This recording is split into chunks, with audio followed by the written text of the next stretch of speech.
O que acontece quando as duas maiores potências atômicas da segunda metade do século XX se recusam a dialogar sobre desarmamento? Qual o estilo do negociador é necessário para mover peças nesse tabuleiro de ogivas nucleares? Qual modelo de negociação seria produtivo nesse tatame de players pesos pesados? No início da década de 1980, uma simples caminhada na floresta entre duas pessoas de reputação ilibada desencadeou uma sequência de fatos históricos que resultaram numa nova era de paz para a humanidade longe das ameaças atômicas. Este fato ocorrido nos arredores de Genebra construiu uma gratificante experiência que me lapidou profissionalmente enquanto eu mediava casos judiciais nas cortes superiores do condado de Los Angeles entre os anos de 2016 e 2018. Vou compartilhar 2 casos facilitados por mim para te mostrar como a história pode influenciar os teus movimentos e positivamente. Hoje, as ameaças nucleares retornaram ao discurso dos representantes das mesmas contrapartes. O mundo retornou à retórica do autoritarismo. Voltamos a viver num tabuleiro e num tatame, e nessas arenas de combate, indiretamente está você e eu, e todos os demais à nossa volta, atentos ou não.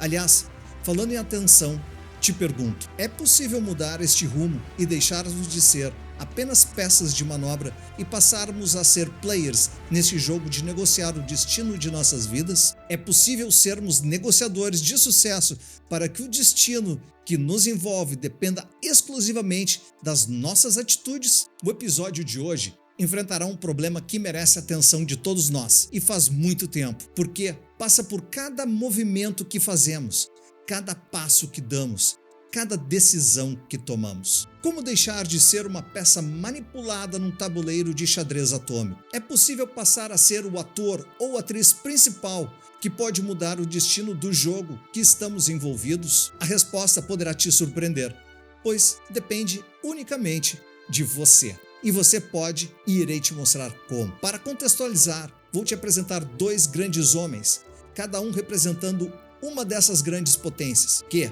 ao se afastarem do grande centro de negociações, enxergaram a saída e construíram um futuro, o qual vivemos hoje. Nesse episódio, eu, Edu Fontoura, vou ter o privilégio de te apresentar Paul Henri Nitze, peça influente por quase 30 anos no governo norte-americano. Atuou como subsecretário de Defesa, secretário da Marinha, diretor do Planejamento Público do Departamento de Estados dos Estados Unidos. É mais conhecido por ser o idealizador e principal autor do NSC-68, o Programa de Segurança Nacional norte-americano, e cofundador da Equipe B, uma equipe contratada pela CIA para, em paralelo, analisar as forças soviéticas. Ele ajudou a moldar a política de defesa dos Estados Unidos durante a Guerra Fria, ao longo de diversas administrações presidenciais, de John Kennedy até Ronald Reagan. O outro personagem é Yuri Kvitsinski, proeminente diplomata soviético de naturalidade russa,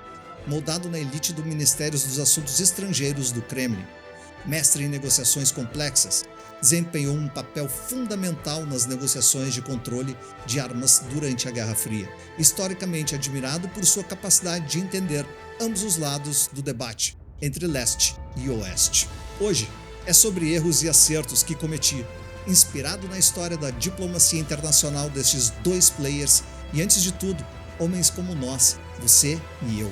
Posso te dizer uma coisa, se eles fizeram, nós também podemos fazer. E vou te mostrar como você pode fazer com os ensinamentos de homens que mudaram o mundo, apenas seguindo os passos deles nessa caminhada na floresta. Aqui vai o convite para lapidar esse diamante que você, assinante do canal, carrega dentro de si, para fazer a diferença no mundo que nos cerca. É logo ali, depois da vinheta. E não esquece do seu café.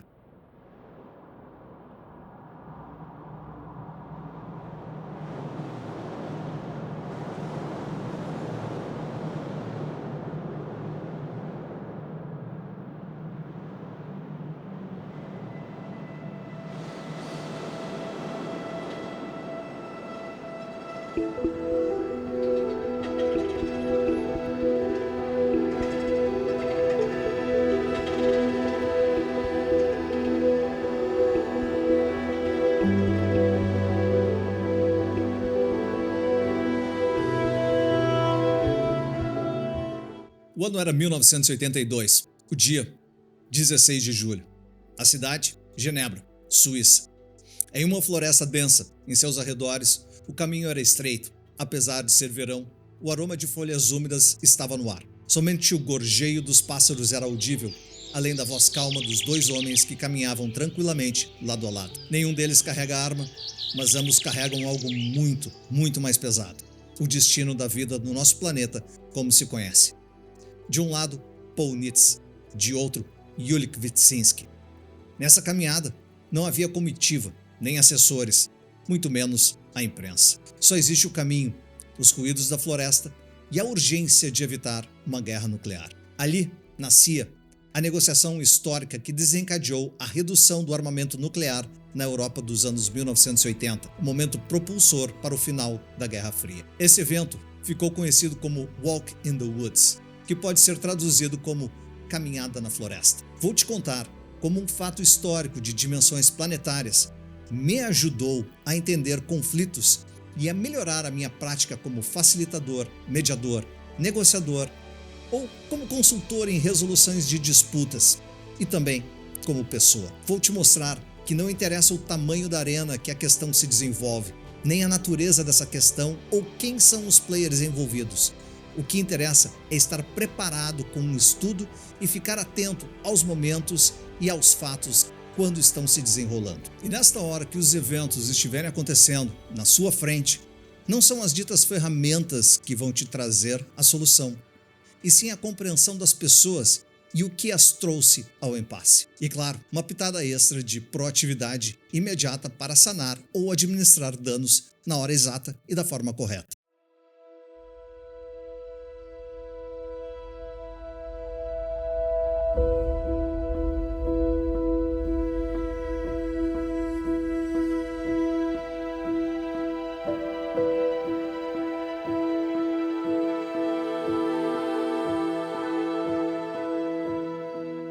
Então, no início dos anos 1980, o mundo está em choque. Estados Unidos e União Soviética estavam travados numa disputa brutal pela Europa, que estava com centenas de ogivas nucleares apontadas para os seus pontos mais importantes. Mísseis Pershing II americanos apontados para Moscou, mísseis SS-20 soviéticos apontados para Londres, Paris, Bonn. Europa inteira vivendo debaixo de um cronômetro nuclear.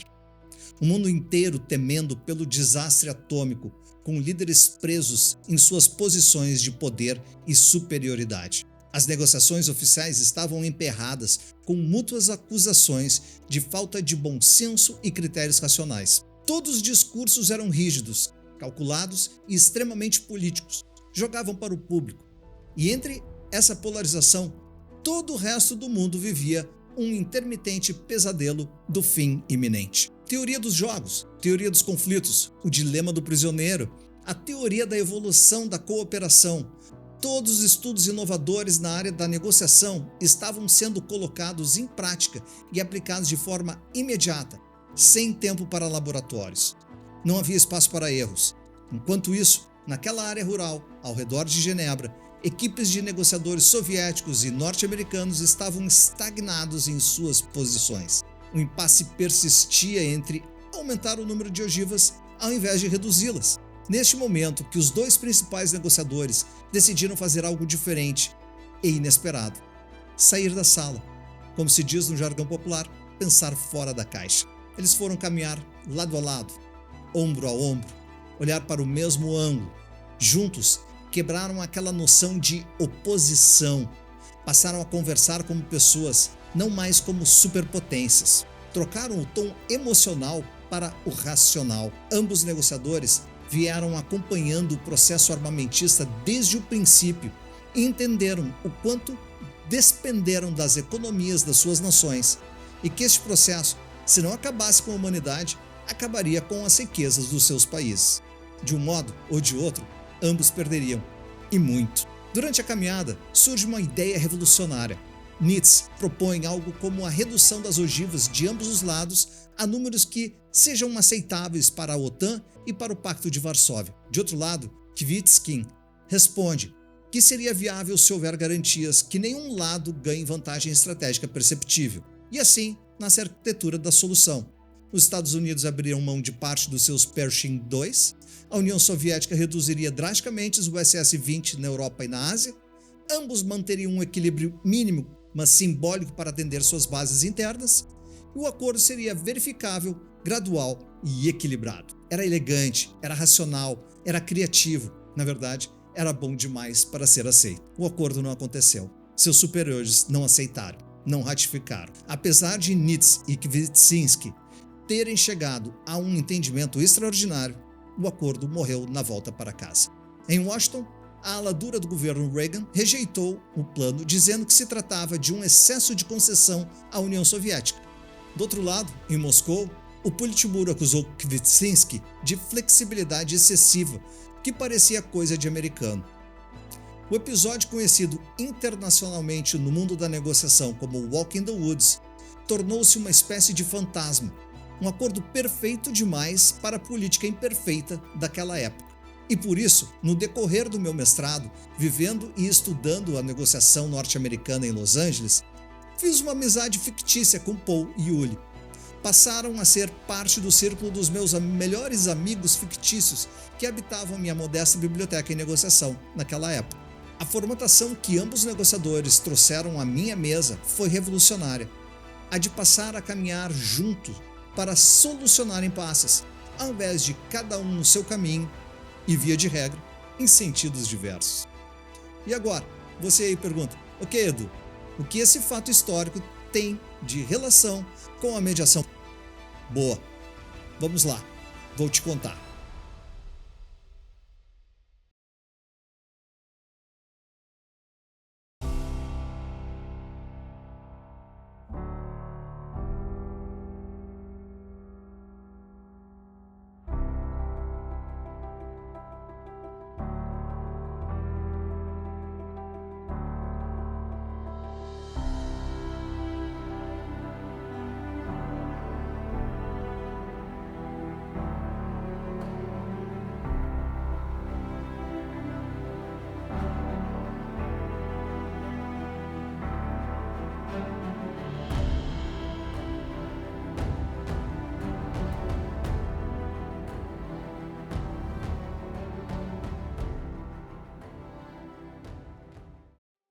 Ok, vou te contar 2 episódios de 2 mediações que realizei em casos que estavam ocorrendo nas cortes superiores do Condado de Los Angeles. A primeira, Stanley Moss Courthouse, que denominei o momento do aprendizado. E o segundo, na Van Nuys Courthouse, onde o aprendizado ganhou oportunidade de ser aplicado. Elas se conectam pela ponte que Paul e Yuli me ajudaram a construir. Eu já estava lá fazia uns 8, 9 meses, realizando mediações para vários centros de resoluções de conflitos na área da Grande Los Angeles, que tem dimensões que impõem uma ramificação de serviços de mediação e conciliação. Aliado a isso, existe a cultura norte-americana com o forte traço de não delegar a tomada de decisões para terceiros. Por si só, isso cria um ambiente fértil para a negociação. E lá estava eu, tomando proveito do melhor que a metrópole internacional fornecia, conflitos. Cidades globais como são denominadas Nova York, Londres, Los Angeles, concentram uma diversidade multicultural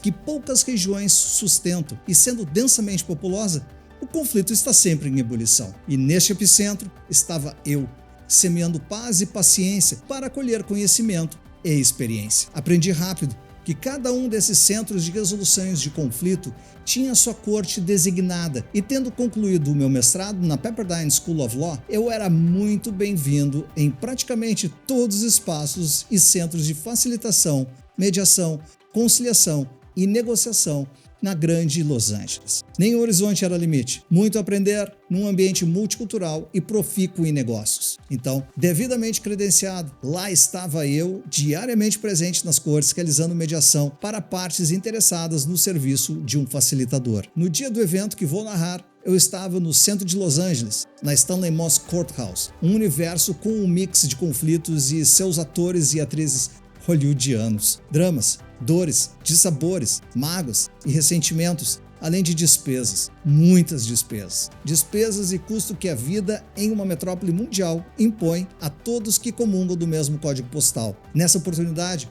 foi procurado por um casal de meia-idade que já tinha passado dos seus 40 anos. Aparentemente, era a segunda núpcias de ambos. O marido era comerciante de diamantes, atuava no Distrito das Joias, o quadrilátero no centro de Los Angeles conhecido como Jewelry District. E a sua esposa tinha encomendado o seu presente de casamento, o anel dos sonhos. O sonho dela, um anel em ouro branco com mais de 70 diamantes cravejados, cujo desgosto da noiva pelo resultado final passou a ser o motivo da disputa. O anel não supriu suas expectativas. Havia ficado desproporcional no dedo dela. O tamanho das pedras lapidadas machucava sua pele. Ela estava descontente com o resultado. Do outro lado, estava um experiente joalheiro. Também atuava no renomado Jewelry District em Downtown Los Angeles, onde lojas são guardadas como cofres fortes de bancos. O local é repleto de ouro e pedras preciosas. Portanto, você aí e eu aqui sabemos, a disputa não é dinheiro, não é? Então, o processo de compreensão dos fatos como primeira etapa da mediação iniciou com grande voluntariedade de todos os envolvidos, extremamente ativos para encontrar uma solução aplicável ao caso. Eu sabia que havia muito espaço para que um ajuste se viabilizasse. Todas as partes estavam certas de que algo deveria ser feito. Todavia,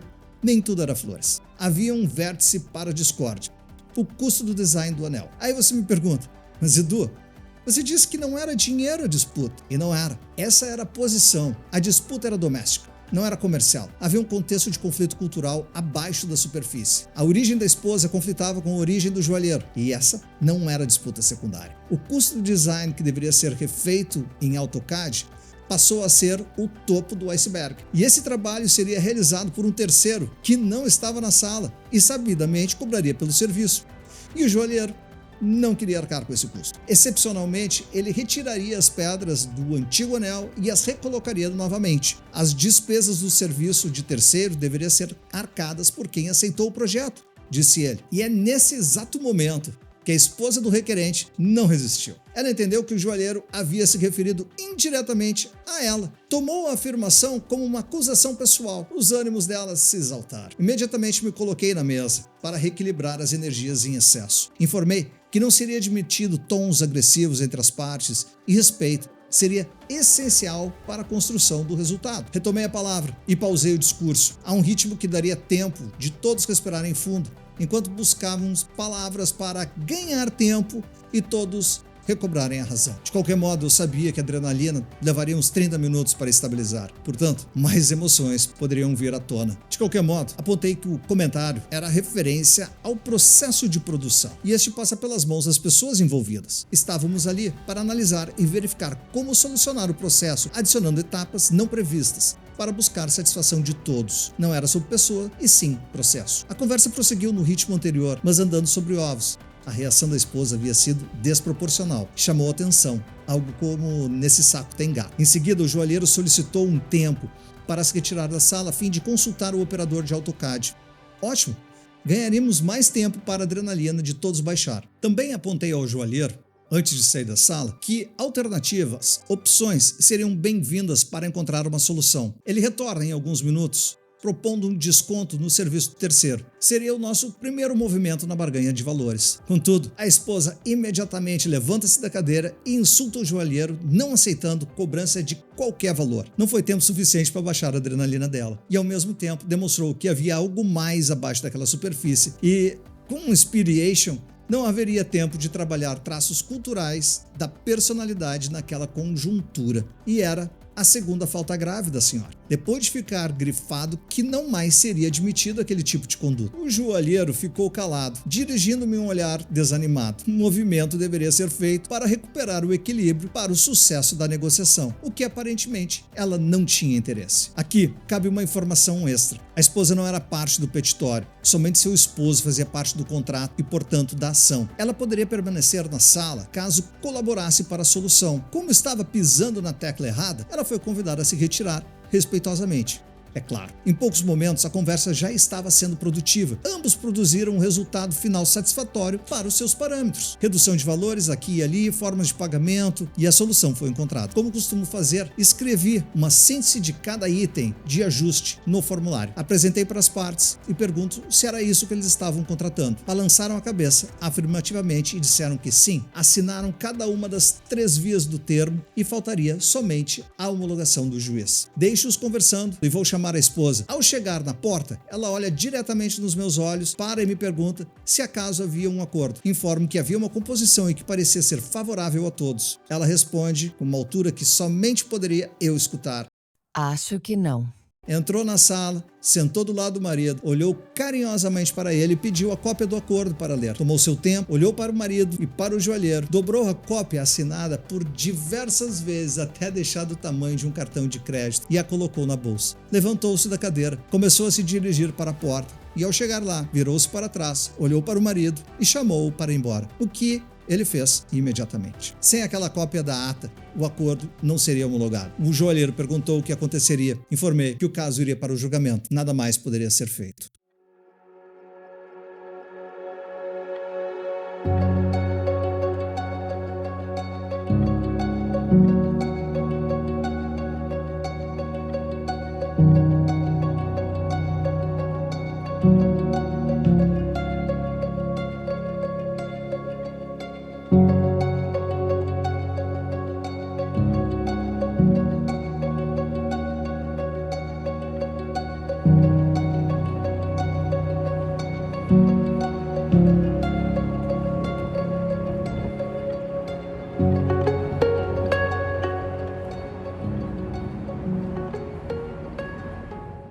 Toda vez que as partes não atingiam um acordo e a questão tinha algum relevo emocional, eu deixava uma cópia extra do relatório de lado para voltar ao sistema do tribunal e verificar a decisão judicial final.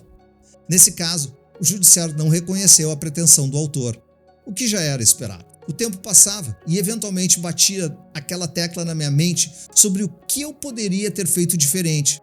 E isso deve ser com todo mundo, penso eu. E nesse sentido, peço sua especial atenção ao que vou dizer. É necessário desenvolver esse mindset, essa mentalidade, uma espécie de configuração de pensamento quase obsessivo na tecla do que o que eu poderia fazer diferente. Não é melhor, mas diferente. Isso, em mim, promovia e promove a permanente manutenção de uma percepção aberta para respostas instantâneas derivadas dos ensinamentos diversos. Poderia acontecer após leituras de livros ou artigos, assistir palestras ou vídeos e ainda escutar podcasts. A mente fica sempre focada na pergunta, esperando por um insight, a resposta, aquele momento conhecido como caiu a ficha.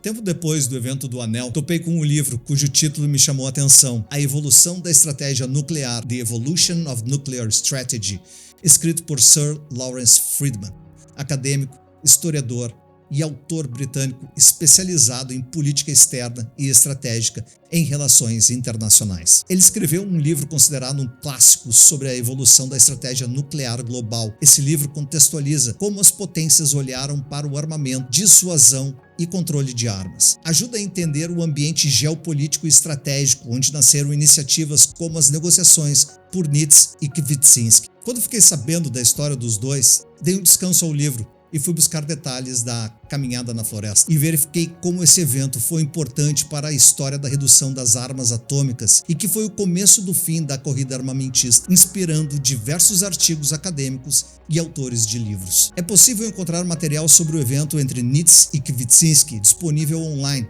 direto da Biblioteca Presidencial de Ronald Reagan, na Califórnia, local que reúne toda a história do presidente em seus 8 anos de negociação na Guerra Fria. Tive a grata oportunidade de visitar em 2023 com queridos e grandes amigos que apoiaram a minha jornada em solo americano e sabiam como eu queria visitar o local e testemunhar a história das negociações importantes daquele momento da humanidade. Então, o que aconteceu depois da história da caminhada e o fracasso das conversações devido ao ego dos governantes e burocratas, eu vim descobrir em leituras posteriores. De qualquer modo, a lição que ficou é que não interessa se você consegue negociar bases limpas, éticas e promissoras com a sua contraparte. Tudo dentro da razão e levando em conta a reputação dos envolvidos. Se você tiver alguém com medo e não souber lidar com seus temores, não interessa quão bom é esse acordo, no final irá falhar. E não depende dos players que atuaram diretamente, eles sempre darão o seu melhor. Tal como os movimentos que eu havia efetuado no caso do Anel na Stanley Mosk Courthouse. Por melhor que tenha sido a atuação,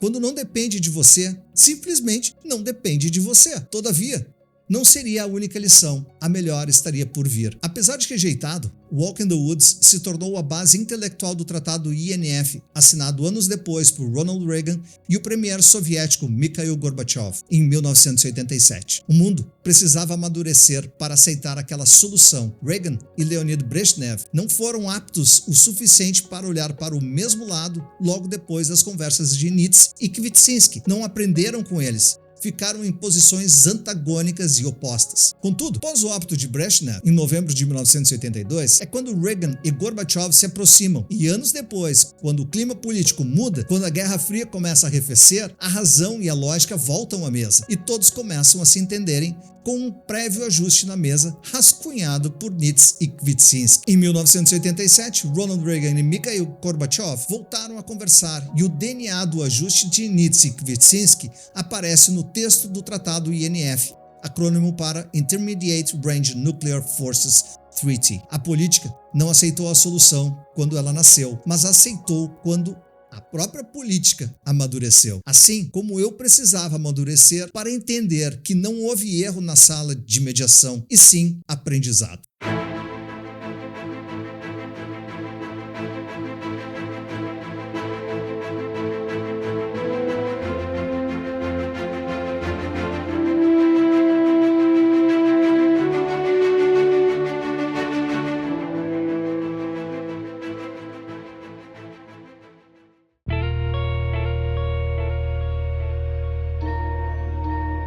Eu vim a aprender que Nietzsche e Kvitsinski criaram naquela floresta não foi um acordo, foi um modelo mental de como negociar. E meses depois, a chave caiu. Novo caso, outra corte, outras partes, diferente objeto e contexto. Contudo, a dinâmica era a mesma do caso do Anel. Novamente um triângulo, um casal de um lado, um oponente solitário do outro, todos em diferentes faixas etárias. Dois senhores polidos buscando uma solução e uma esposa nitidamente mantendo sua posição e não abrindo mão de 1 centímetro do seu espaço. Eu vi tudo acontecendo de novo, bem na minha frente, com os meus olhos. Meses depois do caso do Anel, experienciei o caso que passei a chamar bambuzal. Nessa oportunidade, 2 vizinhos contíguos buscavam resolver em juízo o problema recorrente sobre folhas secas de um grande bambuzal, o qual ficava no terreno da casa do requerido. As folhas do bambuzal caíam diariamente na piscina e no telhado da casa do vizinho requerente, o qual vinha seguidamente solicitando a poda e manutenção dos bambus, o que é obrigatoriedade do proprietário pelas regras do município de Los Angeles. As casas ficavam numa parte da cidade em que eu vivia naquela mesma época, o distrito de Sherman Oaks. Lá, você poderia encontrar Jennifer Aniston ou Paula Abdul saindo do Whole Foods, por exemplo. Em outros tempos, Marilyn Monroe ou James Dean habitavam naquela região. É uma área da cidade extremamente arborizada, com residências que serviam de set para filmagens de séries de TV e filmes de Hollywood. Alguns diriam, neste contexto, vizinhos de décadas estavam se digladiando sobre folhas secas? Vou trazer alguns detalhes. Naquela época, Los Angeles estava passando por uma seca histórica. A política de jardinagem na cidade sofreu uma revolução obrigatória. Primeiro, pela escassez da água, que impedia a manutenção de jardins vistosos comuns naquela região. Além da seca histórica, haviam os wildfires, um perigo tão feroz quanto terremotos naquela região. No ano anterior, em 2017, o Skirball Fire queimou mais de 170 hectares de áreas nobres e suas casas em menos de 5 dias, incluindo Bel Air, área que Ronald Reagan viveu até seu óbito em junho de 2004. Naquela oportunidade, a área de ambas residências tiveram de ser evacuadas. Havia tensão no ar, pois a propriedade naquela região poderia valer entre 5 e 8 milhões de dólares facilmente, e nenhum seguro iria cobrir o total desses valores. Portanto, necessário compreender que as árvores secas eram consideradas combustíveis para tragédias anunciadas. E sim, muitas árvores estavam morrendo na região ante a sequência de secas com a consequente economia de água. E nenhum bambuzal e suas folhas secas eram bem-vindos ou bem vistos quando próximos ao telhado de qualquer residência. Então, havia muita tensão no ar e milhões de dólares na mesa. Você entendeu que não estamos falando de folhas secas, não é? Portanto, mais um ingrediente. Outra informação, o requerente era um senhor que havia passado por Auschwitz e estava além dos seus 90 anos, cuja esposa, também egressa do terror da Segunda Guerra e dos campos de concentração, tinha problemas motores e havia acabado de superar um câncer de pulmão. Do outro lado, tínhamos um senhor com seus 60 anos e uma esposa próxima dos seus 40, que aparentava muito menos de 35, nitidamente uma pessoa interessada no estrelato de Hollywood. O marido requerido havia perdido a mãe e tinha ido morar na casa que herdara com sua nova esposa, a qual era usuária de tabaco e cannabis, e adorava o canto oriental da casa, que tinha um pequeno lago, carpas e um bambuzal com muita sombra. Naquele local ela passava os finais de tarde refrescando-se, porém, a fumaça dos seus cigarros ia direto até a varanda da vizinha, onde ela estava lá lendo seus livros, de frente para a piscina. Entenderam o cenário do conflito? O vizinho requerente se dirigia verbal e visualmente exclusivamente ao vizinho requerido, o que deixava a esposa incomodada e reclamava, afirmando que também estava na mesa. Por sua vez, esse vizinho requerente informava que já havia tentado dialogar com a esposa, a qual teria sido extremamente grosseira e deselegante em várias oportunidades. Estávamos, caros amigos, diante do que se chama de colisão de gerações, um conflito extra entre as camadas que essa torta de confusão estava servindo naquela mesa. De qualquer modo, o vizinho requerido, que conhecia sua contraparte requerente há décadas, e sabedor da sua falecida mãe cultuava uma afável amizade com o casal de vizinhos, entregava todo o respeito e um interesse proativo em resolver o impasse. Contudo, o ingrediente extra da belicosa esposa sempre voltava ao diálogo, quando o vizinho requerente terminava sua fala. O Eduardo lá, sabendo que os vizinhos estavam aptos e prontos a encontrar uma solução, contudo, um ruído na sala retirava o equilíbrio a cada 5-10 minutos, e cada vez que isso acontecia, o requerente me olhava com um semblante desanimado. Do meu lado, eu sabia que, se o caso fosse a julgamento, o bambuzal não sobreviveria. E agora, Edu? Me questionava enquanto a sala fervia como um wildfire californiano. Então que os estudos de Nietzsche e Kwiecinski me alcançou. Eu lembrava, naquele momento, quando a sala não funciona, a caminhada funciona. Quando o espaço formal trava, o espaço humano destrava. Eu precisava sair com aquela senhora da sala e caminhar. Não na floresta, e sim corredor afora. A dificuldade era conseguir retirá-la da sala. Pensei e iniciei a manobra. Essa era a situação. Uma sala de reunião com paredes divisórias de vidros no final de um corredor. Estávamos ao redor de uma mesa redonda com 2 metros de diâmetro. Requerente à minha direita, requerida à minha esquerda, a senhora do outro lado da mesa, as portas atrás de mim. Eu não poderia nem deveria trancar a conversa deles chamando em voz alta. Não funcionaria. Eu precisaria chegar do lado dela, me abaixar suavemente, solicitar a atenção dela, fazer um convite de forma que ela não entendesse como exclusão de conversa. Me movimentei lentamente, como se estivesse observando-os do mezanino. Quando os olhares passaram a me seguir, eu indicava que estava tudo bem, que eles estavam indo no caminho certo. Ao chegar próximo dela, me abaixo. Convido-a a me acompanhar, sussurro dizendo que eu precisava de ajuda. Ela entendeu e me autorizou a falar naquele momento o que eu queria. Prontamente respondi que precisava dar uma caminhada com ela. Ela não entendeu. Completei informando que não levaria 3 minutos.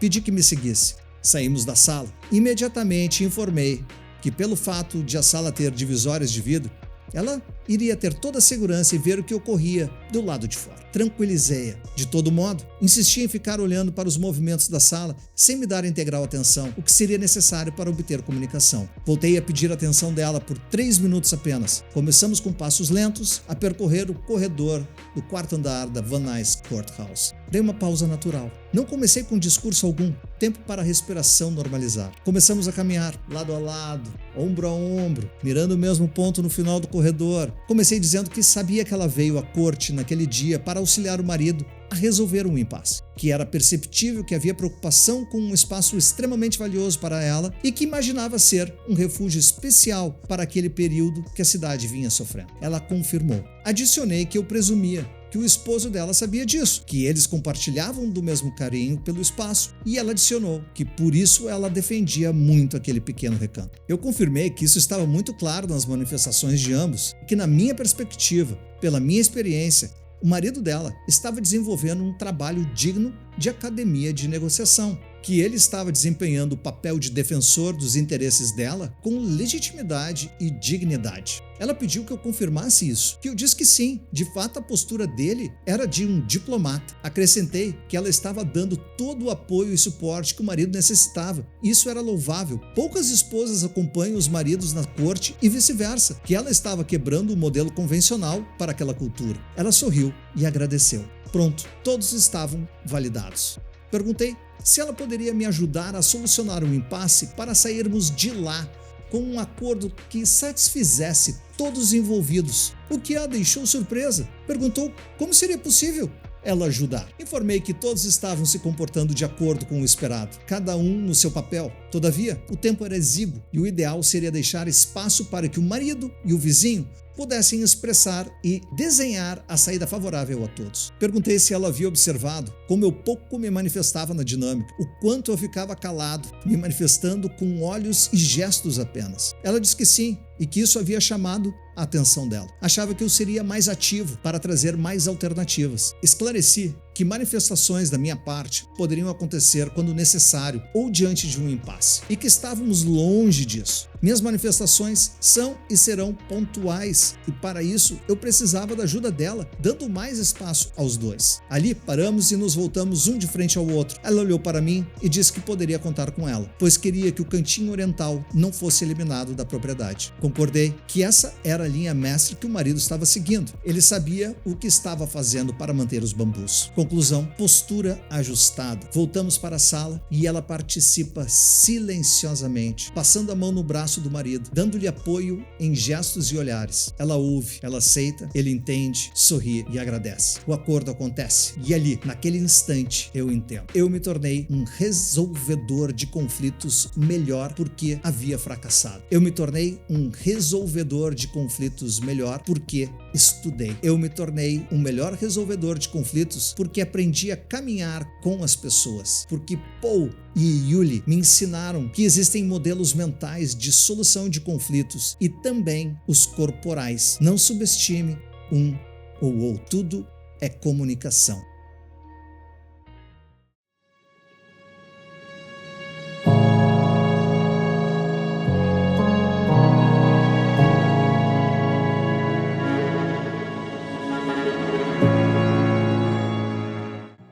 Existe uma sabedoria profunda escondida no evento conhecido como Walk in the Woods, o modelo mental de como negociar. E nós, consultores em resolução de conflitos, facilitadores, mediadores, negociadores, advogados, seres humanos, somos feitos dessa mesma caminhada, da tentativa e erro, laboratórios para estudo, depois o ajuste com a prática, atingindo a evolução com consistência no dia a dia, lapidar-se. Não é estar perfeito ao acordar, é estar pronto e aberto para reconhecer o momento e aprender com cada movimento da sua vida, pronto para criar uma nova chance e superar obstáculos do passado e que passaram a ser um degrau na escalada do seu aperfeiçoamento. Lapidar-se é estar pronto para fazer melhor quando a vida te oferecer uma nova oportunidade, e ela oferece a todo instante, como este aqui. Você chegou até aqui e aprendeu mais um formato para lapidar. E por hoje é isso. Se esse episódio te ajudou, além de curtir, vai lá, compartilhe com quem precisa desse conteúdo. Com certeza, você conhece esse alguém. E se você ainda não assinou o canal, eis a chance. É fácil, não custa nada e ainda ajuda a divulgar o nosso trabalho. E não esqueça de ativar as notificações, assim poderemos nos encontrar sempre que a novidade entra no canal. Isso tudo porque aqui a gente segue aprendendo a negociar e a superar impasses com fundamento, compartilhado por negociadores históricos e com alto potencial de resolução. Até a próxima!